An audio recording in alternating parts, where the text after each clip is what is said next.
Hi guys, it's Joe here from Rufio. I'm bringing you a Prank Kids profile. This is for a budget list, so it's still not perfect. There are definitely some changes I would make depending on how you want to run things. Firstly, apologies that if this looks awkward at any point or anything's a bit weird. I have had just about every kind of wardrobe malfunction equivalent with my camera set up, so the video is probably looking a little bit funky today. That is why. But I was determined to bring you this profile, so we'll make do with what we have. So we won't waste much time. I won't go into too much detail. I'm still figuring this deck out myself. I think the potential with this is quite high, especially once Rocksies comes out. But for now, we just have to play with how we can. I would definitely instruct you to maybe take a look at the regional winning profile for more ideas. That's what this is based off. But I've tried to budget down some of the more expensive cards in the list. So I won't waste much time. So the first thing is your 3 fansies. Pretty standard. You play 3 fansies. You play 9 of these altogether, so we're going to play 3 lamsies as well. And then 3 dropsies.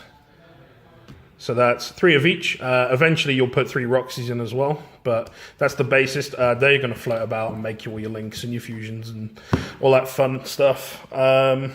So that's it for the main monsters. I've got hand traps as well. So I've put in 3 Ghost Ogre, 2 Effect Veiler, and 2 DD Crow. I would definitely look at swapping these. Obviously, once Rocksies comes out, you're going to swap out 3 anyway. If you're looking to add a bit more to this and you kind of keep hold of your staples and you have good options available to you, I would definitely consider running 3 Ash and 3 Droll instead. But for now, I think that's pretty solid, given that we're on a budget build here. As I said, with all of this, there are changes you can make to make better investments, depending on what options you have available to you. I've got 3 instant fusion. You need to play it. You want to see those fusion monsters, and it's effectively free. I mean, it doesn't really cost anything regardless. So yeah, you want to see that. 3 poly, you need to see it. You want to make those fusions, and then obviously climb into your links and just make it difficult for your opponent. Got 3 Pot of Desires. One of the problems this deck has is that you need to be able to dig, and I don't feel it's fast enough. It's kind of slow. So you want to get your options to just draw as much as possible, grind through your deck, see your Prank Kids monsters, and then you can go off from there. As I say, you know, this deck's kind of open at the moment. There's still a lot that you can learn about it. It's still quite new, so we're still learning. 1 upstart, what's 1,000 life points? I mean, you're going to deduct it at some point anyway with your Prank Kids monsters and that kind of thing. So give them 1,000, you get to draw a card. Well worth it. 2 terraforming, you need to see your field card in order to make your plays. Or certainly to make them as optimal as possible. So definitely 2 terraforming is golden. And you know, like I say, all of this is pretty cheap. Upstarts are a little bit pricey, but the rest is pretty cheap so far. Called by the Grave, again, it's cheap. You don't want to lose to hand traps because the deck is quite slow. Once it gets going, you find it kind of snowballs, but until then, you know, you need to protect what assets you have. Called by the Grave is a great way to do that, and you know, it comes in common as well, so it's cheap. Not negotiable, 3 Prank Kids plays. You need to see this. Again, this is going to enable a lot of your plays. Once you're playing the deck and trying out your combos and things, you're going to realize how much of a difference this makes. So 100%, you need to play 3 of these. And that's also obviously why we play 2 terraforming. You got 3 Pandemonium. Again, you know, you're going to want to see as many of these as possible. Your Prank Kids cards all sort of link up together and allow your plays. A lot of interrupts and that kind of thing during your opponent's turn. The fact that it's quick play, you can do it whenever. You make plays in your opponent's turn, interrupt their plays, and then hopefully that lets you live long enough to make your big boys and to kill them off. You've got 3 Prank Kids pranks. Yeah, it's pretty good. You want to see this. You know, shuffling 3 in. It's kind of like Pot of Avarice. You kind of want to see that. Obviously, it's just for Prank Kids, but it'll do. And then finally, just one of these. Just one of the trap. Maybe run a second.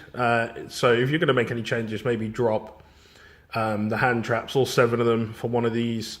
3 Ash, 3 Droll, if you want to play it on a bit more of a a less value version of the deck. I think 1 is fine just for a budget build. Again, you can run a 2nd if you want, run 1 less hand trap or something like that. And then of course once Rocksies comes out, this whole thing goes up in the air, so it doesn't really matter anyway. I haven't done a side deck for this. Again, I'm still learning the deck, so I don't want to give you any bad information or as little bad information as possible. So this is just going to give you a basis. It's not perfect, but it just gives you an idea based on what we already know is a bit of a winning formula from the guy that won the regional. So extra deck.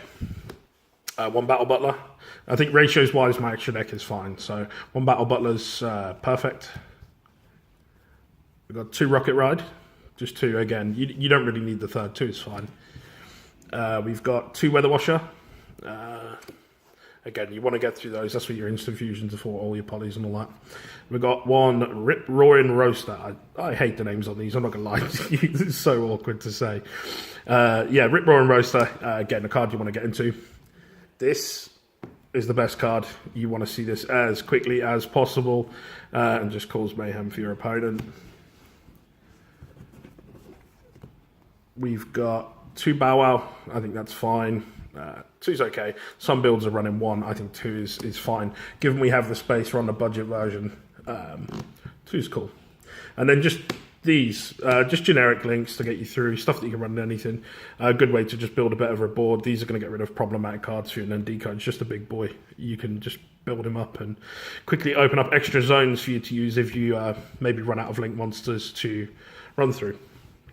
But that's it, guys. That's the entire build. Like I said, no side deck today. I just wanted to bring you this. The deck is really cheap.